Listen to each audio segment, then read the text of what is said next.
overlook the fact that Paul George made his decision. He is going to Philadelphia to join Joel Embiid and Tyrese Maxey. That's going to be a heck of a 1-2-3. Now, the catch there in Philly is not Maxey, but Embiid and George are going to have to. They're going to have to play healthy. They have to stay healthy. If they're not healthy, it's not going to matter. That's key. Look, how interesting is it that all these teams in the East decided to try and load up after the Celtics won that championship? Well, that's what you're supposed to do, John. You gotta take down Darth Vader one way or another. But you're loading up with the wrong guys. Well, you know, that's all. That's all we got. That's all they got. DeMar DeRozan was interesting. By the way, yeah, it's interesting. He goes now to the Sacramento Kings. He didn't go to the Lakers. He didn't go to the Warriors. And last but not least, I'm just concerned about the Bronny James situation. Meaning, number one, he doesn't belong there. Okay, all due respect to LeBron James and his greatness and his legacy, your son is not an NBA player, bro. Okay, Absolutely not. He's absolutely not a player. So you know what I'm worried about, and then we'll head to baseball. Just killing a little time for Alejandro too. Here's what I'm concerned about. I'm thinking about writing the article myself, John. Or I don't want to assign it out, but wow, I have questions. Basically, it would be entitled Bronny James. I have questions, and I have questions like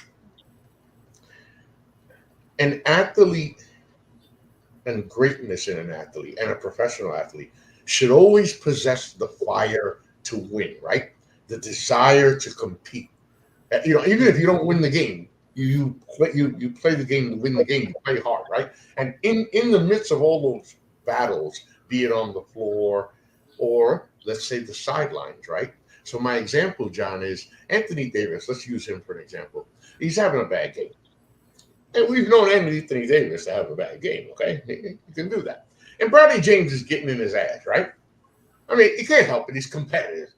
And his dad's LeBron James. So Bronny's getting in his ass, and all of a sudden AD just goes off on the kid, right? What happens? What happens when wait, I'm going to give you a chance, John. What happens when Bronny's having a really, really bad game, and LeBron wants him to play, but Redick and the team don't want him to play? Well, it's these little things that I worry about, his psyche out. Because if I'm a coach, John, and here, I'll give it to you. If I'm a coach, I'm going to tell you this, John, as my players, you guys in my locker room. Hey, guys, here's the game plan. Let's get to Bronny. Bronny's going to play. Trust me, he's going to play. Get to Bronny, because we can get to this kid quick. We can get in his head. And if we can get in his head, we can get in his dad's head. And if we get in his dad's head, we're in the team's head. I don't know, John. I love the way you're shaking your head. Look, Jenny Buss doesn't run that team. JJ Redick doesn't run that team. Yeah. You don't think so, John? That team. You don't think so? No. And that's why Bronny James is there. He's there because Dad wanted him there, and now that he's there, and look, that performance last night in the NBA Summer League was terrible. Terrible, John. Terrible. Terrible. It sucked. Okay, he had 2 nifty baskets, but that's it. That was it. If you looked at him, he looked like a high school player. I mean, look, you're talking about a kid that only averaged 4.8 points a game for USC and played every night for them. You're talking about plenty of kids that didn't get drafted in the NBA in the 2-round process that easily could have been drafted as opposed to him. Easy. That's why I say you're allowing a player to run the entire organization, and because you're allowing that to happen, this thing is going down the toilet faster than you can say, get a plumber. Well, yeah. Thank you for saying that, John, because Louis, how about this? Also, the 55th pick in the NBA draft historically. Yeah. Don't get no 4-year, $7.9 million contract, okay? That all was due to his father. Come on. It was all him. Wait, what was that, John? He got a guaranteed deal. Guaranteed deal at the 55th. Not deserving, though. This is all due to Big Daddy. Thank you very much. All right, let me review the site real quick, and then we'll get to the show. So anyway, Jordan Rhea brings us the NBA swing winners and losers of free agency. really good piece right there. I think okay, yeah. And then Sammy Sportface is on 2 kicks right now. He's on the Caitlin Clark kick. And I keep trying to tell Sammy Sports, but yes, Caitlin Clark just got the first triple-double by a rookie in WNBA history. But the rookie of the year right now is Angel Reese, okay? She's a double-double machine every single freaking night. And she's one of the best players, not only as a rookie, but in the league. So, you know, his other kick is swimming. Sammy loves Olympics. He loves swimming. He loves Olympic swimming. So Sammy's on the kick right here. Katie Grimes, Coke, and Olympic Harmony from Sammy Sportface. He also gives you countdown 6 prescient predictions for Paris Olympic swimming. He gives you a preview of the 2028 Olympics in Los Angeles. He previews, though, AI, blockchain, and old man belly flops. Don't ask us why, people. We just post what Sammy gives us. Well, the good news for the 2020 Olympics is at least baseball and softball will be back. That's the good news. Oh wait, John, I got something to talk to you about. And then Bradley Walker gives us MLB baseball, a problem with pitching injuries. We did get 2 articles, one from Matthew Waldo, one from Brad Walker on pitching injuries. Very interesting, the statistics that are showing on the injuries, and they coincide with this pitch clock. I don't know. We'll get into that, but I don't know how much that has to do with that. But great articles, all that and more, of course, on GSCSports.com, where we never stop. So that we give Alejandro his due, so he can talk some MLB baseball. John will lead us off. He entitles this one, "A New Era of College Baseball." John, what's that all about? Really a new era of college sports in the NCAA, but since this is the college sports, or in this case, college baseball, right. College baseball. On July 1st, conference realignments took place again. When the sun came up on July 1st, the Pac-12 went out of business officially. And so all of those schools ended up moving on to other leagues. Cal and Stanford ended up going to the Atlantic Coast Conference. Oregon and USC and UCLA went to the Big Ten, and so forth. They all ended up going somewhere. You have Kennesaw State, who decided to go to Conference USA. You have the Big 12 that also got Arizona State, among other schools. A new dawning of college sports took place on July 1st. Instead of calling it the Power 5, it now will be called the Power 4. And the SEC got Oklahoma and Texas, which certainly makes that conference even more stronger than it already was. That is the significance of what happened after the College World Series came to an end at the end of June. Was this was going to be the next step that needed to be done before really the NCAA goes off for the month of July and basically does nothing until fall sports begins the beginning of October. But no question, a new era of college sports and college baseball began on July 1st. And unfortunately, you still have a transfer portal that closed the next day, July 2nd, with thousands of kids still in that portal who eventually are going to have to make decisions about where they're going to go, whether they're going to take whatever offer they can get from wherever they got it, or whether they go back to where they came from. So an awful lot took place in about a 24 to 36 hour period of time that not only affected the NCAA, but affected college baseball. Everything you said right there, here's the one thing that stuck out at me, and it was right in the beginning, John. The Pac-12's out of business. Yes. Just when you said it, it was almost like you could have said McDonald's is out of business. Kentucky Fried. It's like the Pac-12 is out of. It doesn't even sound right. But no. When you said it and then you start breaking it down, it's like, wow, the exodus really happened, and there's no more teams here. And later on, as the year goes on, when it starts, we'll talk obviously here in these conferences, how the teams in there, how it affects it. But John, the competitiveness, that's what I'm wondering. Does it make it more competitive? No, it doesn't. I think it's going to expand the gap between what we now call the Power Four and the mid-major conferences. And I think for the mid-majors, it's going to become a significant issue for them going forward, because they've got to figure out how they're either going to coexist with the Power Fours or whether they're going to try and just basically go on their own. And Louis, as always, I asked John that question, which we knew the answer, but I asked them so I could come to you and say, and always the little guy, the little guy gets pushed out. It's like in life, in politics, in sports, the little guy gets pushed out, Louis. As usual. And this is an example right there. And just to comment on what John said, that it's not going to make it very much competitive at all. I mean, some of these schools, they're going to get lopsided on the field. However, it's gonna be so watered down. When the college football season starts, and probably in the college baseball next year. So this was, I know it was going to be done, but this, I think, was one of the dumbest moves that college baseball and college sports in general has made. I'm sorry, but this didn't make any sense whatsoever. Right. No, he's right, because John, this is the powers that be blatantly telling us. Not only do we not care about the little guy, we want to expand this for the big guys.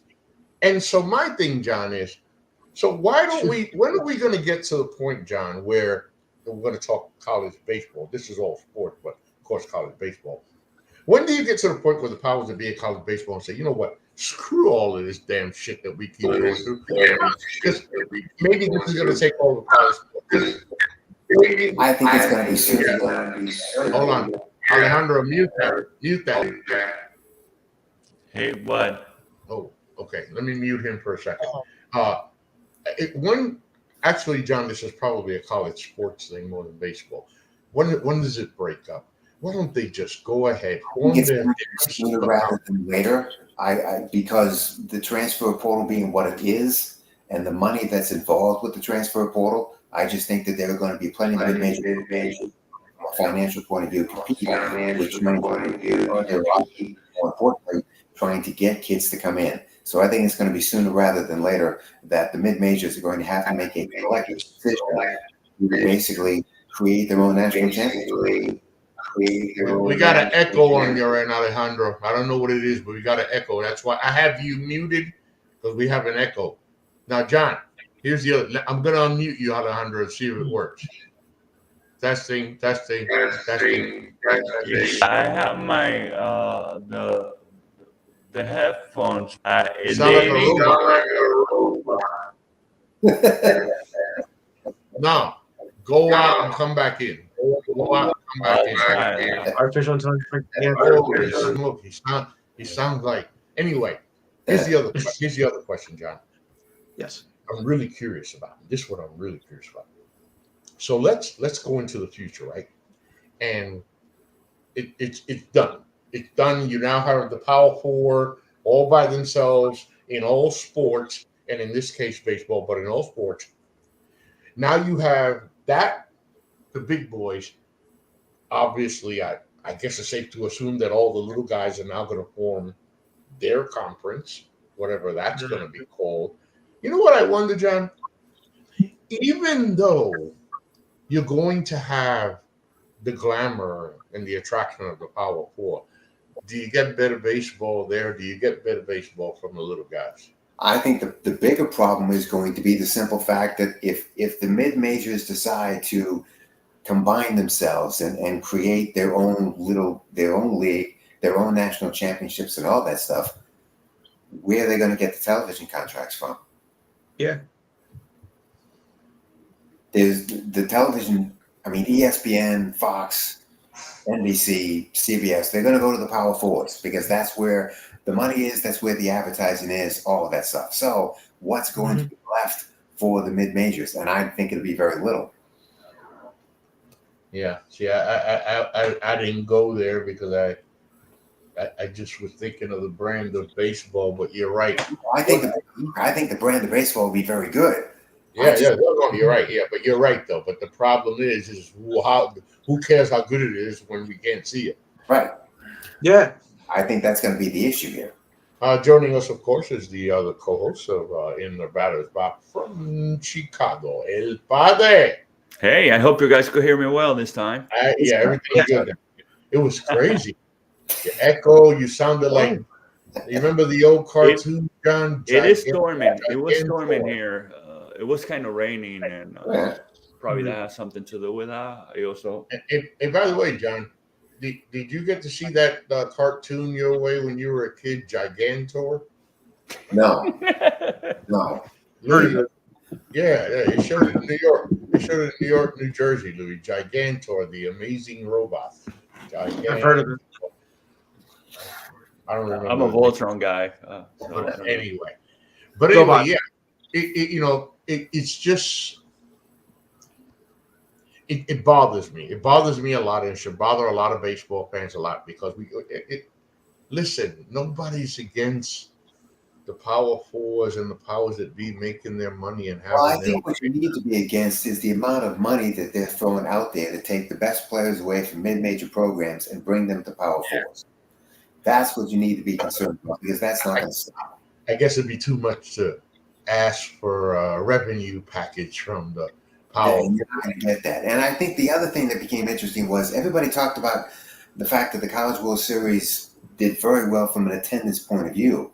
Well, it did, but the reason why it did is because the 8 teams that ended up in Omaha were all Power 5 schools. Yeah. I mean, 14 of the 16 that made it to the Super Regionals were all Power 5 schools. And that's why the attendance was as good as it was. And that's why I think that even if the mid-majors decided at some point to band together and create their own national championship, where would be the place to hold it? So now I have to get myself I've been saying Power 5. So as long as I've been talking, now I gotta get to saying Power 4. Right. Not Power 4.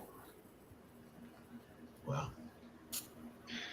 Yeah, it's gonna take some getting used to, for sure.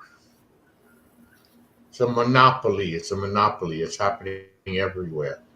But what I always think is there are more mid-majors than there are Power 4s. Right. Oh, yeah. And yet the monopoly doesn't go the right way here. Yet they have no bargaining power. Right. They just have no bargaining power. They don't have a leg to stand on. No. That's the I personally think that the only way is like maybe separating all the teams. That's what I said. They're separated. Separate the Power 4 from the rest. Let them bag it out. But like John said, they're shit out of luck. They're not going to make any revenue. How are they going to play? Exactly. So you have to. You have to take that with a grain of salt, I think. Oh, by the way, John, Olympic baseball, Los Angeles, 2028. Mm-hmm. Oh wow. Might want to start getting Mike Gasky up to the plate for a couple of years. Maybe we could have him on. I think didn't he retire? I think he retired from that. Somebody else. No. Oh. No, he's still. Yeah, he's the head of USA Baseball. Okay. Hey, John, we get Mike on for maybe 4, 5, 6 appearances leading up. You really want to be involved with that nonsense that's going to be in Los Angeles for that 2 weeks? Not me, you. To navigate my way around Los Angeles for 2 weeks. Oh, wait a minute. Never mind. We're too old for that stuff, John. We got Alejandro. Alejandro's a young buck. Alejandro, you wouldn't mind covering USA Baseball in Los Angeles in 28, right? Let me down there. Yeah, sure. Okay. I mean, it's still, my understanding is Dodger Stadium and Angel Stadium. It's still supposed to be those 2 venues for that tournament. I mean, we had a standing invitation, but it was to Tokyo. But are they playing in a specific pool down in LA though? Depends on, we got 4 years before that all comes to pass of what pool they'll end up being in. But my understanding was that Dodger Stadium and Angel Stadium would be the 2 places that will host it. The Dodger Stadium would have what would be the bronze medal game and then eventually the gold medal game. There'll be games played in between, obviously, between the 2 venues. Yeah. That's a big attendance. If you put them, that takes 50,000. And the other reason why we'd have Mike on is because Major League Baseball is starting to consider the idea of allowing their players to play in 2028 in that tournament. They should. It makes it interesting. Actually, I lied. I wouldn't let Alejandro go by himself. I can't not go to the Olympics. That would be. I mean, and like I said, Alejandro, we had the standing invitation. We had the invitation from Mike Gaffney. Yes. You know, I don't really mind it. I mean, Yeah. he's a couple of years ahead, so I think he knew we couldn't make it to Tokyo, John. He probably did know that, but what the hell? He was just protecting himself anyway. I'll give him an invitation to Tokyo. I don't know if they can make it to Tokyo. Now let's see if he can give us an invitation. I love it myself. Los Angeles, because I'm telling you now, John, we're not gonna miss that. We get to Tokyo. We get to Los Angeles, 2028. Woo, Lord. All right, boys. To find a room. Alejandro, I told the guys from now on, instead of coming up with all these different freaking topics about what's going on in baseball, we're going to start every show, unless we have to do what we did today for you, with the MLB Roundup. And we're going to go around the horn. We're going to talk about what happened in Major League Baseball, what impressed. Let me tell you what impressed me. Oakland Athletics scoring 19 runs yesterday. That impressed the hell out of me. Where the hell they came from? Thank you for saying that. Let me tell you what didn't impress me. And that was that game with the Pittsburgh Pirates against the New York Mets. That home run party that the Pirates had on the Mets. Yeah. Holy crap, man. That was just. But speaking of my Mets, at one time, 24-36. I believe the Mets were 24-36, 8 games, 12 games on the 500. At that point, they have gone 20-8 since then. Putting themselves, very impressive. Back into playoff contention, back in the wild card picture. It's a good week for me, Alejandro, because my Mets are playing good baseball. It's July 4th, the All-Star game, the All-Star break, and got all these. Oh, wait, and the Yankees are playing bad baseball, baby. Los Yankees no están jugando pretty good pelota these days, and I like that. That's how you look at it. But I think in the Yankees, defense, if you're going to go through a bad stretch, you might as well do it now before the trade deadline, so that way you can make adjustments. In terms of the Mets, I saw them playing here in Wrigley Field, and they kind of impressed me, offensively, especially with JD Martinez. He was hitting everything. Lindor's hitting up. Mark Vientos, that kid destroys fastballs. You cannot throw a fastball to that kid because he's going to destroy it. I was actually talking to Eduardo Brizuela, which is the VP of operations of the Mets, and just kind of bouncing off an idea there to send in like Vientos to the DR or Venezuela over the winter so he could learn secondary pitches or he could learn how to recognize it. But, man, they looking good. And I think Kodai Senga should be back soon. Yeah. Mm-hmm. I heard it was in a rehab, Yeah, listen, things are looking better than I expected them. I was one of those fans. By the time May rolled around, I said, June, screw this. We're screwed. The season's over. And I'm going to turn it to Louis. Louis, I'm going to go to you first with this. So as the Yankees reeling at 3-7 the last 10 games, my concern is not only that the Yankees are losing, because that, of course, makes me very happy, but it also makes me much happier if the Baltimore Orioles are winning, meaning they're knocking the Yankees out of first place. And lo and behold, Louis, a 7-3 10-game stretch for the Baltimore Orioles now have them 2 games in front, 2.5 games now in front of the New York Yankees. Wow. And the other thing I want you to talk about, Louis, is you got a rookie over here, did 3 home runs in a game. I'm going to send out the juice squad for Aaron Judge because I don't think that he's human right now.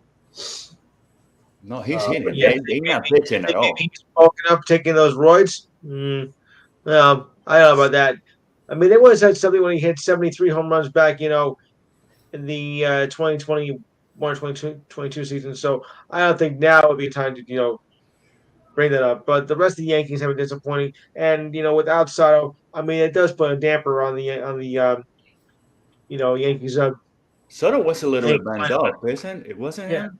Like they didn't seem they sat him down for a couple of games Yeah, they did. They did. with So that bad does put a wrist or damper on the something like Yankees, that. But like you said earlier, though, at least now before the trade deadline, is better because now that when you get past the All-Star break, now you got to start thinking about trying who you get in your roster for the playoff run, and you don't want to see your players go down, especially your best players go down when you're trying to make a run at the division or where's the wild card spot. So if you're gonna get injured, you might as well get it now before you have to worry about your best players in the stretch run being injured. Oh, this guy is optimistic, man. I have to give it to him. But it's true though. Yeah. I agree Yeah. with him. It is. Hey, John, I don't know if you got the memo, the email, the text message, the banner that the plane is flying up in the sky. You may have missed all of that.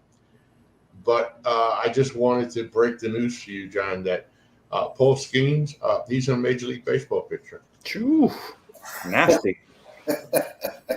Holy Jesus, this guy. Listen, we knew. We've been saying it for several years here. John, we knew the kid was going to be good. But holy freaking Christ, this kid is so good, man. This kid is so good. Look, his performance against the Mets was. Oh my God! Yeah, it was one of those moments that. Man. Yeah. He got one bad inning, and then we saw what he did last year in Omaha, and the question was, could what he do in Omaha could it translate to the major league level? And it has, and it quickly has. There are some people that now seem to think that he should be the starting pitcher for the All-Star game when it comes up on the 16th. Which I think would be remarkable if that ends up happening, that he is the guy that ends up being the first one out of the chute for the National League in that All-Star game in Arlington, based on the fact that he in the year at Double-A, and now all of a sudden the Pirates don't want none of that. The less mileage you could put in that kid, when the better. That roster, who else but him could be on that All-Star team? That was the question. From the Pirates? Yeah. Oh, We're maybe gonna get to the roster. We're gonna get to the roster. But who else is going to go? Right. And let's get to the roster when we get there, because that's a hell of a question right there, John. The kid makes history a year after being the number one pick. He is now in the All-Star game. Will he start that All-Star game? And like John said, and we're going to get there. Will Pirates won that? But when you look at the roster, and we're going to look at it, why shouldn't he be? And we're going to make that. We're going to make that argument. Yeah, it has to be represented by somebody. Right. Somebody got to do it. He's got to play, right? Got to be him. Now you're right. The Pirates probably don't want him there because he's going to pitch. Definitely, they don't want him to pitch in that game. But unfortunately, because of what he's now become, which is a fairly significant star here, you're going to put him out there. You're going to put him on national television for at least an inning, and you're going to let him do what he does. And the Pirates would just have to cross all their fingers to make sure that nothing bad happens. But Pirates front office are not happy. But he's going to be on national television. There's no question about the fact if he's there, he's going to be on national television, and he's going to dominate the three guys. People will want to see it. People will want to. I will pay money to see this. But John, the Pirates don't want him on national TV. They don't want, because the price tag is going to go up. Of course, it's going to go up. Absolutely. Yeah, sure. Don't want none of that. That's the idea. That's the idea. That's the whole idea. I mean, it's the yin and the yang here. I mean, yeah, the Pirates don't want him on national television because the price is going to go up. Yeah. But there's nobody else on that roster that can go there. No. And the Pirates they have a good core of young pitching, if you come to think about it, because Jared Jones is super good. So is Quinn Priester. I mean, he's hurt. But they also have Bubba Chandler down in the minors. which was like a two-way player out of college, and now the batter's side is gone, so he's concentrating only in pitching, and they have some talent there, man.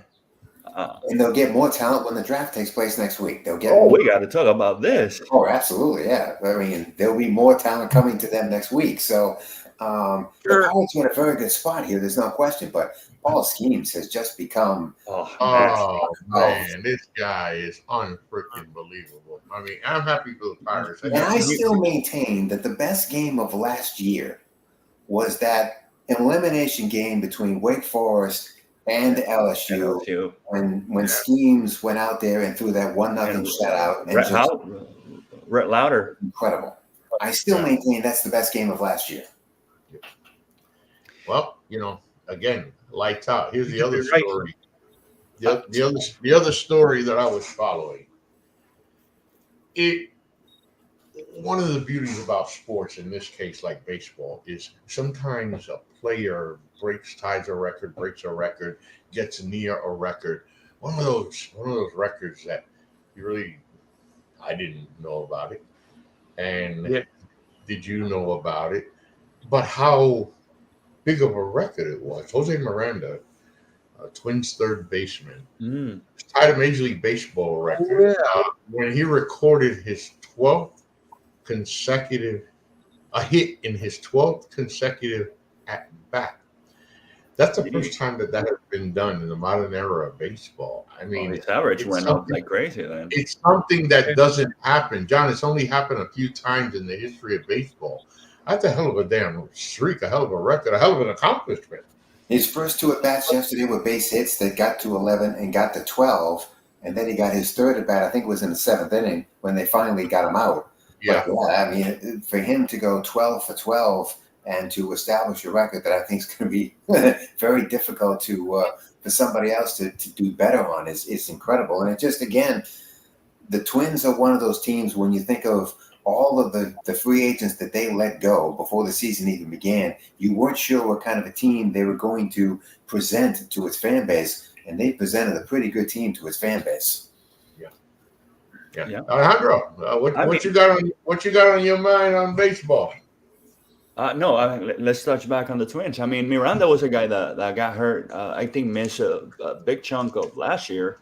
But he's always been a good hitter throughout the system. And finally, he seems to be healthy. Also, Correa is hitting pretty well. And he got off to a bad start. I think Julian is a guy that Edward Julian, the Canadian second baseman. He is a guy that they counted on him, but he couldn't deliver, and he got sent back to the minors to fix his issues. And once he gets back, and they could muster the whole lineup together, they a force, man. But of course, I mean, Cleveland Indians is playing. They play an excellent baseball, and so is Kansas City Royals. Wow, they playing. Right. I think they scored like 12 or 11 runs in Colorado today. Oh, they did? Okay. All right. They went crazy. Everybody was hitting in there. Yeah. Well, if the playoffs were to begin today, the Royals wouldn't make it. The Red Sox would.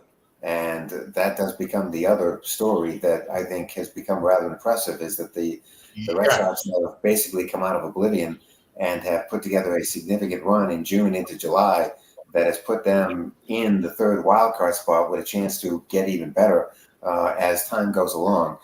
Louis now has to look in the rearview mirror because he's seen something he doesn't want to see anymore, which is that team coming after him.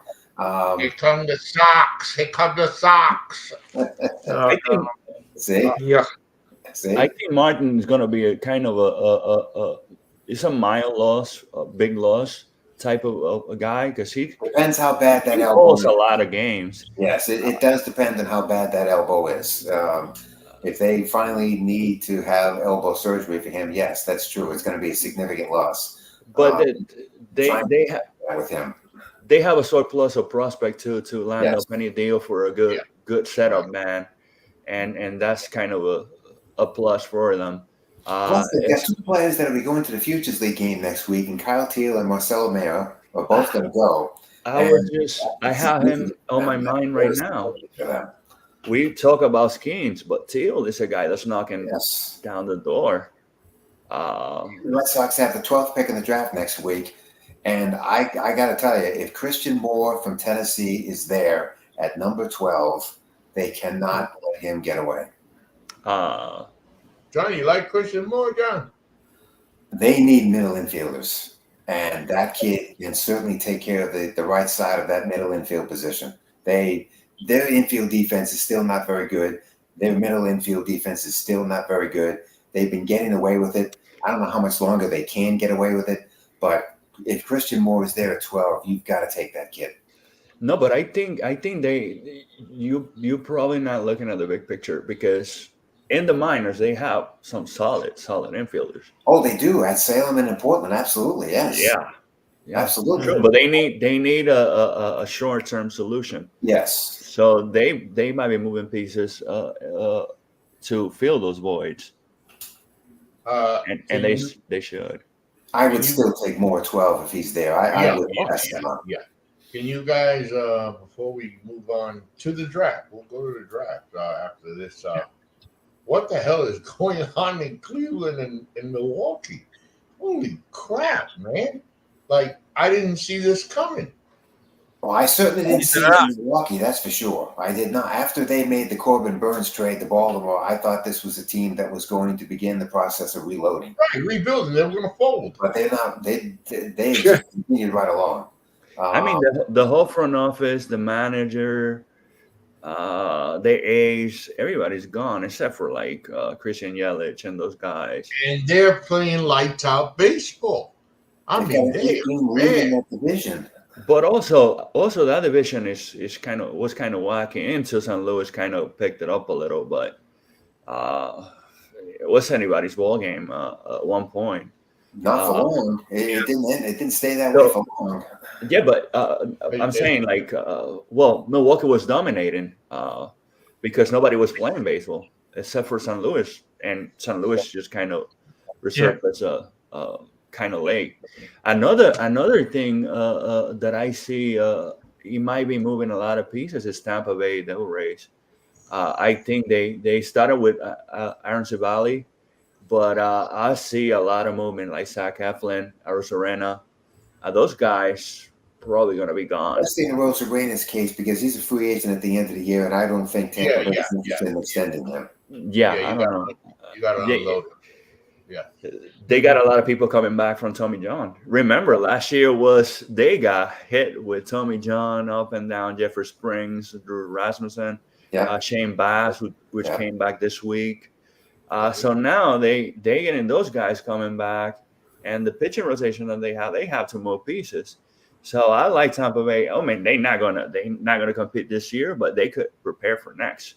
Tommy John is becoming a routine at Louis. Oh, and Tampa? Oof, that was. Especially.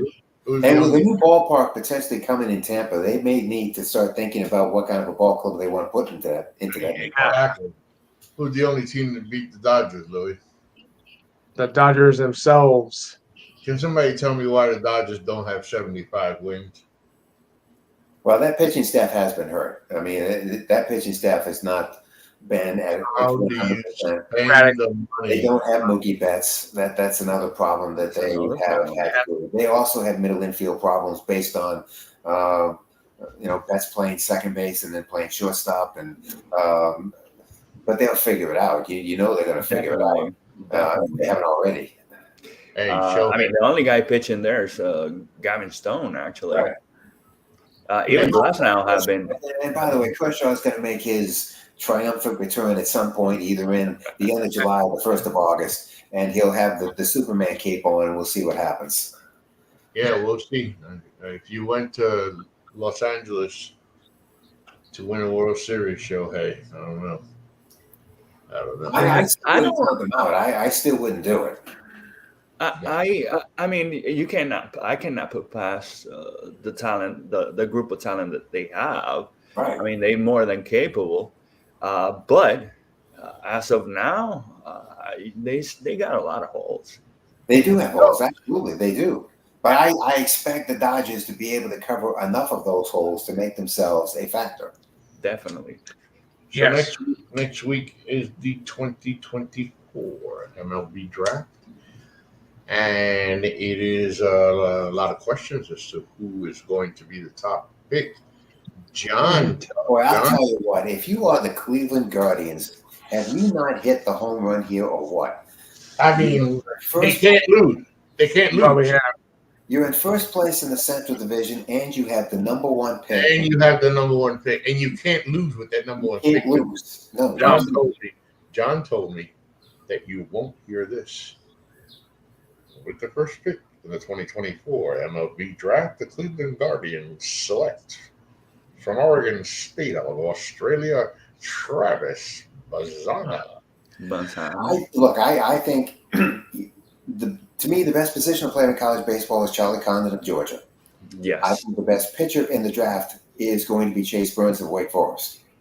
I think he's a dark horse to land in Cleveland. I agree. I agree with that. So if you are the Cleveland Guardians and you're thinking about moving on from Shane Bieber and moving on from some of the other pitchers that you may not be able to afford anymore, does Chase Burns make sense for you with the number We one? are twins separated at birth, John. Yeah. I thought the same thing because they have in the farm system, they have tons of hitters.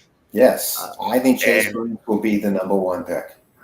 Wait a minute. John, say that again, John. What? Who? What? I think it would be Chase Burns of Wake Forest. I think he will be the number one pick. And he's gonna shock everybody because a lot of people picking Manzana. Yeah, I think it'll be Burns. Caglioni, a lot of people, even Condon. Yeah, But Charlie Condon, I think Cleveland is going to surprise everybody. I mean, look, I like Caglione. I think he's a great player. I think he's a better positional player than he is a pitcher. And I think that's why he's not the number one pick. Yeah, But- I think they're going to have to concentrate on one thing. Like you said, John, the hell of a position to be in.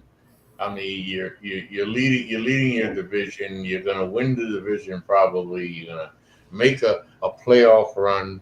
You're going to end the season, and then you're going to have the number one pick. And you know how we always have that basic consensus number one pick.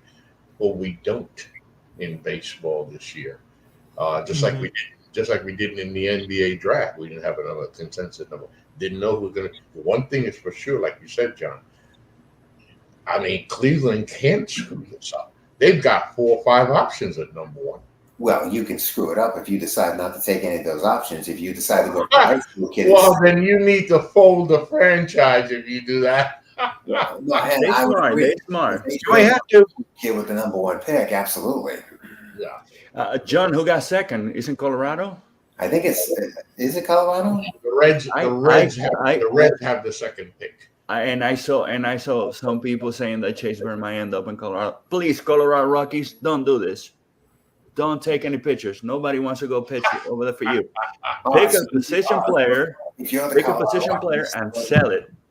Then to me, Charlie Condon makes sense in Colorado. Doulander's pitching well, but Doulander's not pitching in Colorado yet. And Charlie Condon is a kid that the Reds are showing a lot of interest in. The Reds really like Charlie. And that's a team that they should benefit from pitching, actually. But I think this is going to be a draft in which positional players are going to dominate more than pitchers. Last year, it was definitely. the opposite. I mean, Yes. Oh yeah, no, you probably this only is have a- Chase yeah. Burns. Right. Yeah, this- There aren't that many pitchers that are going to be in that first. No. 15, You're right. 20 No. picks. That's what I think Cleveland's going to shock everybody. Right. And I think that's why Cleveland's going to take what is the best pitcher in the draft, and that's Chase Burns. I heard from the St. Louis people, my Cardinals fan base, and writers, they might pick Nick Kurtz from Wake Forest just to replace Paul Goldschmidt later on if they could stand him like maybe 2 more years. And he makes sense. Yes. He makes sense. I mean, St. Louis, they could fly under the radar. First time that they got a top 10 pick. look, I think for the Cardinals, the problem is going to be your corner infielders. Eventually, you're going to have to figure out who becomes the next corner infield duo. And I think he might be the guy. Yeah. I was actually kind of ran Chase Burns to fall into our lap, but I don't think it's going to happen. He's not going to fall that far. I think Kurtz is going to be the guy in St. Louis. Looking at it, I mean, pitching wise, I mean, Burns is going to be gone probably the time St. Louis get a pick. He'd be gone. You never know, John.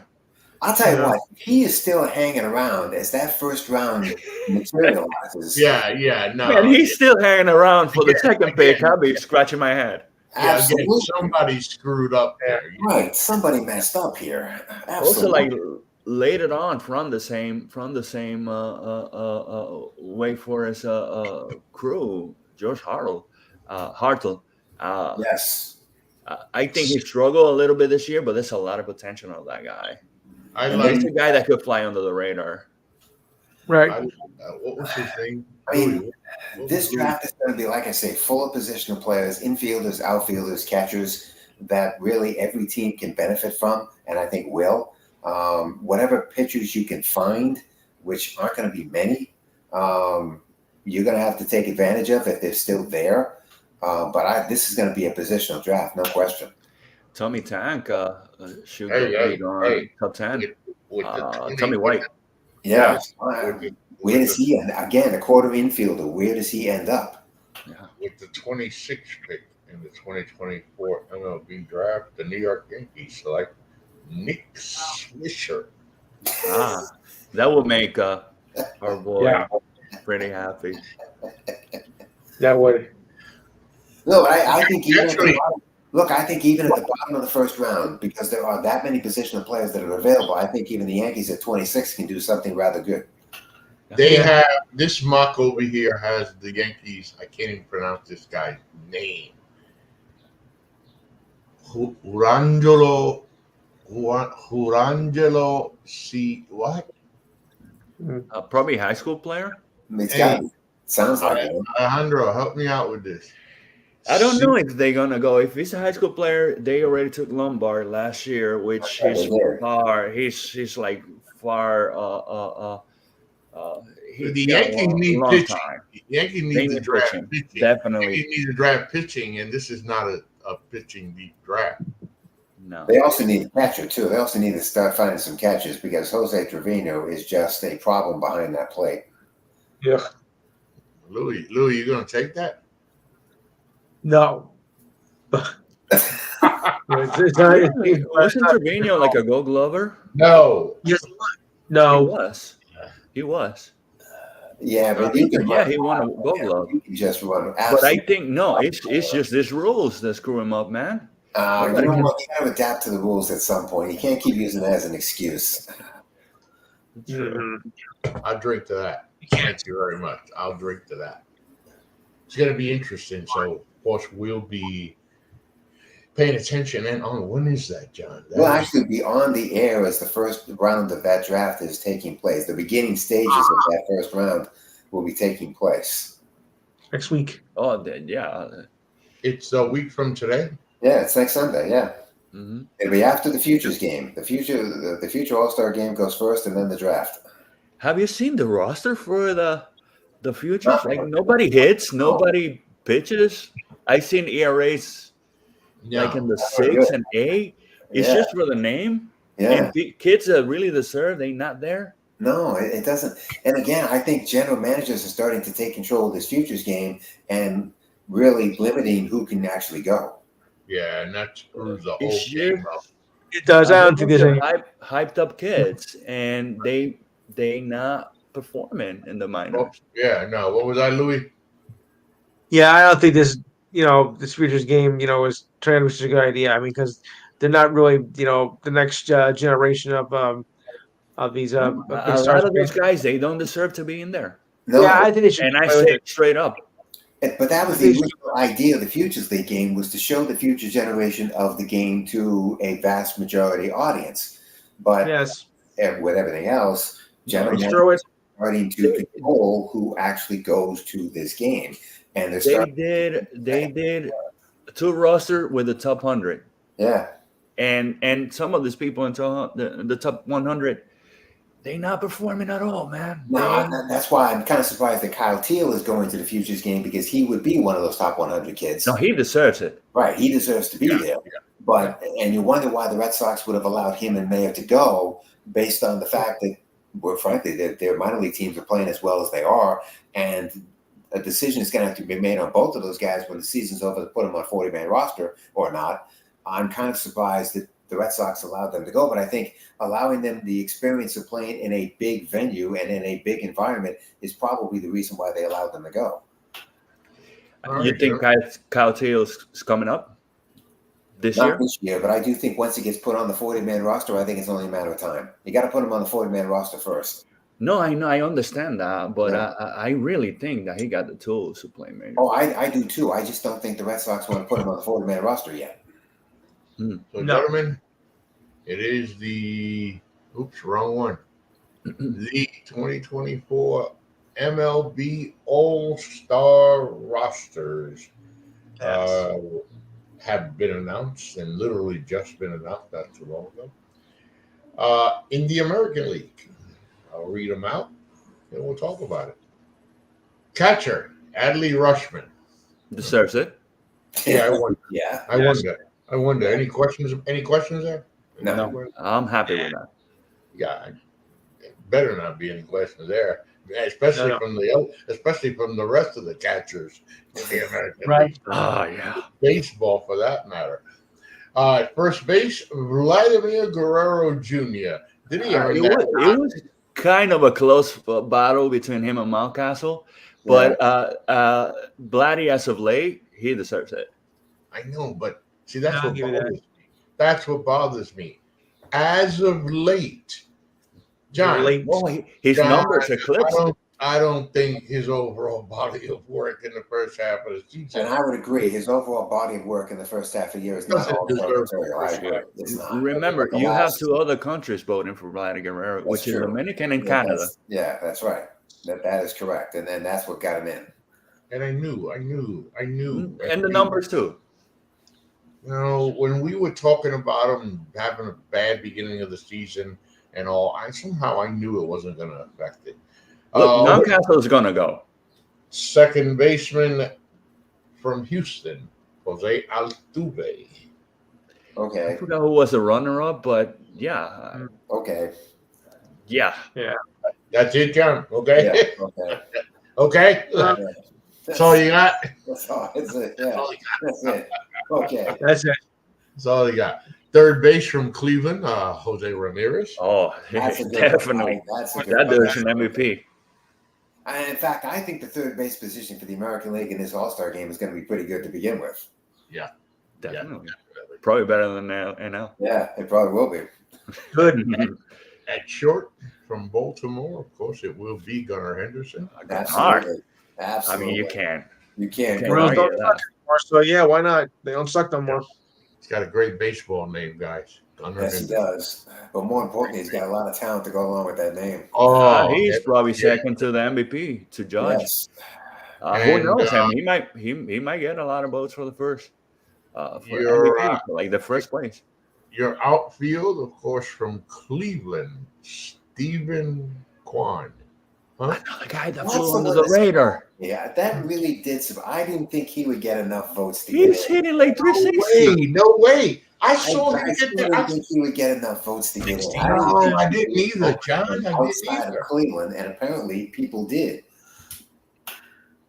Yes, he's having a good year. No question He's about having that. a great year, absolutely. But I didn't think outside of Cleveland would vote for him, and they did. I didn't think he was going to get it. Oh, that really surprised me there. Yeah, he shocked me. When I was looking at the stats the other day, and I saw he's hitting over like 358, 360. I'm like, Stephen Kwan from Cleveland? All right. Wow. Yeah. And then, what, Louis? What? Well, no, Louis waiting for the other two guys because he knows who the other two are. Here, no, I'll make the announcement. They deserve it. Here's how I'm going to do it. And the other two outfielders, of course, from the New York Yankees, Juan Soto, Aaron Judge. I don't feel like talking about them guys. They deserve it. No, David. Louis, listen. You know, I much shit as I can talk about the Yankees, but these two guys, they're freaking monsters. You guys got to have a lot of fun watching them. Yeah. Oh, I definitely will. I could make an argument. I could make an argument for Jaron Duran for the Red Sox. I mean, this kid is playing and Well, he's he did creating make the runs. All-Star team as a reserve. He did make it. Yeah, but I'm saying like as a starter, maybe for Quan or something. But Quan like really shocked me. Yeah. I think the Yeah. with the He's a shocker. DH. Louis, fun watching these two guys, man. I mean, these two guys, and guys, listen. Aaron Judge, 32 home runs, 83 RBIs. He's slugging OPS. 688. He's got an OPS of 1.118. What are you? That's ridiculous. Kidding me, man? Are you kidding me? Are you kidding me? And this guy is like freaking like. Why? If the Yankees find a way to blow this, I think when you get to the off season, there's got to be a house cleaning done. Oh yeah, there's got to be a lot of firing. Yep. If they blow this, there's All right, but John, you said remember what you said, John. Though after Soto and Judge, what are we looking at? Not much. I mean, let's be honest here. They have Stanton. Stanton is on the disabled list. Again, They also have Rizzo, Wait a minute. but Stanton lives there. So, I can't believe you brought this. I know. I can't Are you either. serious? but I mean, he's a guy that could get hot and do 10 days. Alejandro, the guy doesn't play baseball. You can't get hot if you don't play. But he's in the roster and he's getting paid tons of money. Louis, So what do we do with him? Louis, He got to play help me out here. whenever he's playing. Right, All of right, course. all right. I'm gonna let you in with Louis. I'm gonna let you in on a little something about Giancarlo Stanton. So, Louis, He's Dodge a bullet, man. we know that Giancarlo's middle name is Hammy, right? We know it's Hammy. Yeah, accident prone himself. Right. There you go. Now, here's That's the the problem. thing, and I don't remember the guy where I read it and where he came up with it, but I thought it was very interesting. He said, "Watch Giancarlo when he comes back. Then watch when he starts getting in his stride. Once Yeah. Watch him get hurt again. he's gonna get another Hammy. Yeah, He's gonna get another Hammy. he is so accident prone. He always killed the Yankees. That's the problem. He always gets injured, and not just when he was with the Yankees, but when he was with the Marlins too. He is an accident waiting to happen. I think the Yankees. I mean, a lot of people are like kind of putting them down, but they're in good position because this is happening now. It's not happening in October. It's not happening in September. It's happening in July. Okay, So they could move things. Right. But Giancarlo Stanton, Oh. his Hammy doesn't care what time But of year. Ralph, No, you can take him out of the talk, out of the conversation because he's part of the team, and he also getting paid tons of money, and they have to find him a bat. Papi, I'm not the one taking him out. Oh of the no, but I'm saying that. I'm not taking him out of the conversation. He's doing that all by himself. Oh, definitely. He's Yes. doing that all by And himself. this is why I say, if they don't make the playoffs, you have to have the house Yeah, cleaning. you got to come up with something. Oh, definitely. Yeah. Especially for all that stuff that they gave away for Soto, and Yeah. Soto end up leaving, and they gave up Michael King, There'll be a Drew mutiny. Thorpe, Yep. and like 5 other pitchers, Right. and Higashihawa, whatever. What was his name? Louis, the What did they get back? Higashioka, Yes. Hey, the backup there'll be catcher, a- which was there'll be a really mutiny. good. There'll be a mutiny in the Bronx. Jordan Alvarez closing I out. think the DH is the position in the American League that could have been up for grabs with anybody. I just don't think there was any real DH that stood out. No, I think Alvarez deserves it. I think no. Alvarez is. I agree. I think It was either him or Santander, I think. You're right, John. He hasn't had a standout season. No, Yeah, nobody's had that standout but season. nobody has. That's the point. Nobody has. Yeah, nobody had. In the National League, we've got William Contreras from Milwaukee, behind the plate. We talk about Milwaukee and being successful. Yep. That kid there is key. It's one of the Catches well, hits well, runs well. He does everything well. Cold game. Staff pretty well too. Oh, what happened? And runs a pitching staff pretty well too. That's what I'm saying. Yeah. That was my last factor. What? He deserves it. Yep. No Yeah, question. he did. And another guy who deserves it, of course, Philadelphia Phillies first baseman Bryce Harper. Now Yes. I have an issue with that because Harper's hurt.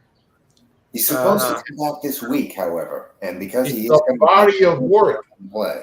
It's the body of work, Alejandro. No, The I body get of that. work, I get that. and But that's what gets him. And he's going to get. Who are you looking at though? Who are you looking at beside him? Well, I would have been Pete Alonso. Okay. me too. Hidel Marte, Arizona. Oh, definitely. You Yes. see Ketel Marte's numbers Yeah. and his like value numbers.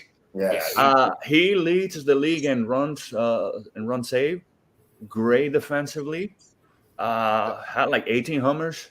Yeah, that was a lot. That's a lot. Arraez is a good candidate too, but Arraez like WAR is like very minimal.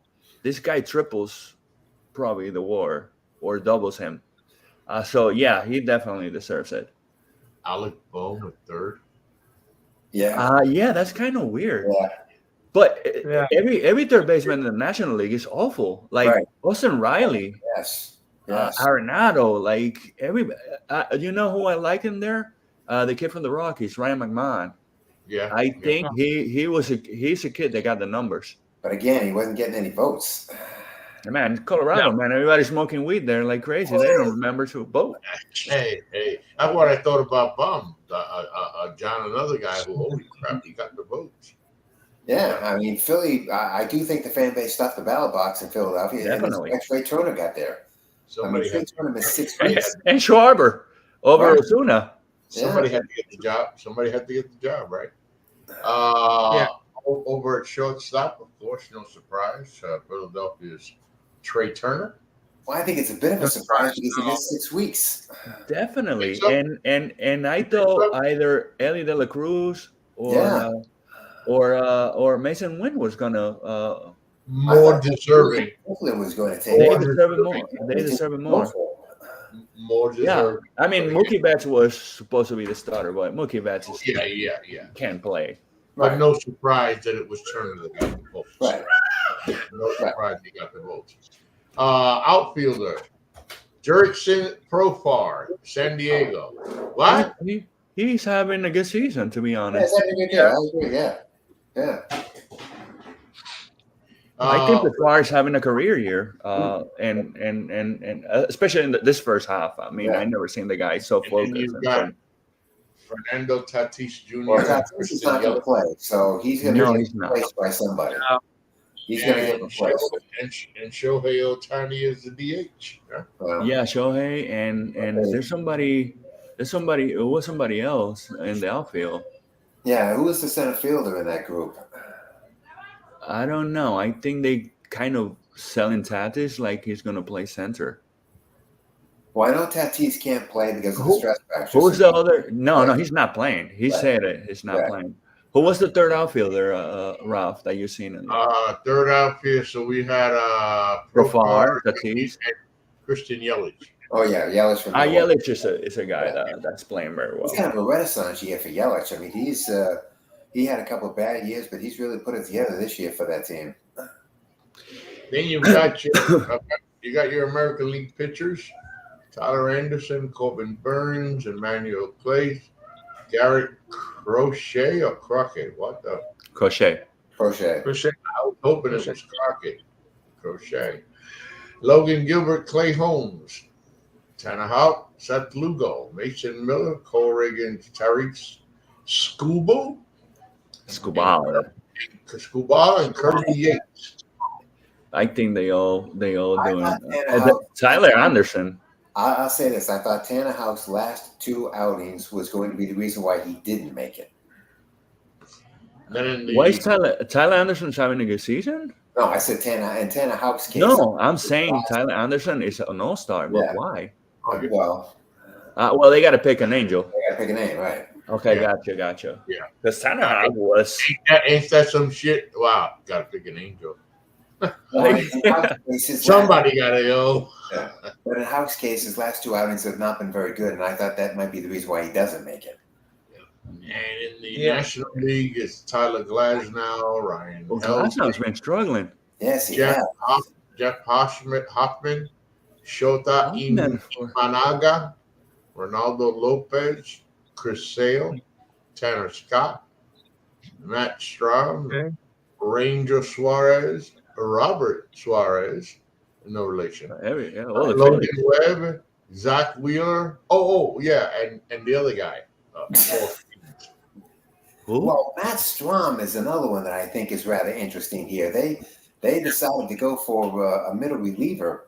But they already got Hoffman. Right. They're on the same Phillies. 2 of them. They should have picked Tanner Scott, right? Yeah. That is interesting. Strom is the interesting one of that group. Absolutely. There goes your Major League Baseball. Okay, so who is your starting pitcher for the National League? Is it Schemes or Sale? I go with Wheeler. Or Wheeler. I go with Wheeler or Ranger Suarez. Like Wheeler. I know Pittsburgh's not gonna be happy with Schemes pitching. There's gonna be some issues there. So I rather see like Zach Wheeler. But I mean, Chris Sale is having a hell of a first half, and he's already got double-digit wins. True. Yeah, I think I'll go with Sale. Yeah, but when you go to John's argument and you look at this slew of pitchers, you do have to ask yourself, why wouldn't Schemes get the start? He's been the most explosive pitcher in baseball, man. And remember, look, this is an all-star game that, from Fox's point of view, has had a real hard time generating an audience to watch this game. Mm-hmm. Yeah. And that's why I think that Schemes ends up being your starter, because you're trying to generate an interest for people to sit there and watch this. And game. you're trying to grab them out the box, right out the box. This would be the guy you put out there because you're trying to generate interest. Yep. Very interesting. It's really interesting because how many positions I heard you guys saw you guys kind of like once again in the NBA and the draft and stuff. Here we are at the All-Star game where we got guys getting in, I guess because they had to pick a guy from that team, or questions as to why guys have made the team, the overall. There's always going to be these picks. And well, of look course, at the American League third basemen that didn't make it. I mean, Devers didn't make it. Bregman didn't make it. I mean, those are 2 pretty good third basemen that aren't even going to be there. That's the depth of the American League third base position. That's pretty bad. You've got 2 pretty good third basemen that didn't see this at all. I'm not going to be there at all. That's crazy. Yeah. So, Louis, final thoughts. Yeah, but well, like I was saying, Stan, he's just too injury prone. I've always said that there's always one player in every team that always has to be the Achilles heel, and unfortunately, Stan is our Achilles heel. And just have it. No matter how well he seems to do, on the field, getting base hits and home runs, there's always some that's prevents him from being a great, a real great superstar. And it's one injury year after year that really just sets him from being all that level. Louis, you know what I wish? I don't like where this is going. I already know. Louis, you know what I wish Giancarlo Stanton would do, and it would make him a great teammate if he could share that handy secrets, right? With Soto and Judge. No, leave Soto out of there. No. Look at his money. Right. I don't care about Soto. He's a Yankee. I don't give a damn about Soto. He might be a Met next year. Well, then I'll care. Then I'll give a damn about and Corbin Burns. Right now, I don't. And I heard this from the horse's mouth. I don't mind. Bring him. But until then, listen, I'm a New York Liberty WNBA fan. Brianna Stewart. Could you imagine Soto going from the Yankees to the Mets and what kind of attention that would grab?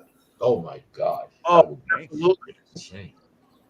It wouldn't make Louis happy either. No, They it, have it would they make have That's not right. they're gonna free up 100 millions next year. right because of the contracts of Verlander and Scherzer that come to an end. And Escobar, Right, Eduardo Wow. Escobar. right. Uh, There's some money there, man. Yep. Alejandro, final Mets are thoughts. going to be scary. Yeah. Well, my final thoughts is I'm curious with the race, what direction they going in the next couple of months. We should get Bradley back here to discuss the Rays. Yes. Definitely, you. yeah, sure. Yeah. I would love to hear his Good idea. Good his idea. uptake on this thing, because I mean, you got like Tash Bradley, right? Mm-hmm. The other starter, you got Shane Bass back. You have a plethora of pitching and not enough space, and then you guys are underperforming, and you have the Wander Franco situation that is not clear into is clear. So what are you gonna do? I think the Rays are a smart team. I mean, they're a smart organization, and they're gonna kind of revamp farm system with everybody that's probably gonna become available. So that's my final thought. I'm curious about the Rays and what. To me, the Wander Franco situation is really the most important one that they have to solve because of all the money. And that's out of their hands. That's Dominican authority. You can't really. But the amount of money that's tied up in that kid, they can't do anything with it until they know one way or the other. And they're paying him. He's getting paid. I don't know if they are paying him because if they they're getting paid. He's getting paid. Have to. No, he's on administrative leave. He's not suspended. Mm. So once the verdict comes out of the Dominican, they could suspend him. But until then, he's administrative leave. And the weird thing is that case is so crazy because the kid is like 21 and he probably is being scammed by the mother of that little girl. It's probably true. John, final thoughts, John. Well, my final thought goes back to the college game is because UMass Lowell now has a kid who's playing independent baseball for the High Point Rockers in the Atlantic League, Fritz Gettner, who was their shortstop for the past 3 years and who was playing up in the Perfect Game Collegiate League up in upstate New York. Signed a contract with the High Point team on June 22nd and has played 7 games with them so far and is hitting 300 for them. He's been playing second base, shortstop, and third, so he's been a utility player for this team and has gotten off to a pretty good start. It's great news for the program because they really do need to get some good news to get that thing going forward. It's also great news for the America East Conference because they also need to get some good publicity for the baseball side of things. And I do expect that Jeremiah Jenkins from Maine will get drafted at some point, and maybe even Luke Johnson from Maryland, Baltimore County at some point. So the idea of already having one kid from the league playing professional baseball, even if it's independent ball, is a great thing. My final thoughts go to the American League Central. So you look around the league, everything basically being locked up. Not the National League Central. Milwaukee Brewers do have the St. Louis Cardinals kind of breathing down their necks, so to speak. But when the season started, of course, you got the Texas Rangers. They are the defending champions. So you're always thinking, so what are they going to do for an encore? The Houston Astros come out of the gate playing so un-Houston Astro-like. Of course, they're now getting it together. Seattle's been able to hold on to this lead, but I'm just like last year. I'm interested to see where this race goes. Do the Houston Astros play, and they're slowly playing to their potential? Do they continue to play their potential to catch Seattle and pull away? So just curious as to how that runs there in the American League Central. I think the Seattle Mariners are a team that desperately needs to do something at the deadline. Definitely, they need to protect those pitchers, man. They have an outstanding pitching rotation, but they don't have no hitters. And this guy is struggling because he has no protection. Yeah. You need to assemble a good lineup and get these kids some runs to work with. I mean, you got Kirby, you got Logan Gilbert, you have Castillo, you have Brian Wu, you have tons of pitchers, but you can't score any runs for them, and eventually they're going to get tired. I mean, how many times are you going to pitch these guys into the seventh, eighth inning? It's just not healthy. All right. So, Lou, are you a little concerned that the game is in the sixth inning and there's no score and the Yankees only have one hit? Oh, I don't know. I'm not a Yankee fan. It's the guy right next to you. No, I mean, No, I'm talking about the Seattle. the Red Sox and the Yankees are playing as we speak. It's a 0-0 game in the sixth inning, and the Yankees have another.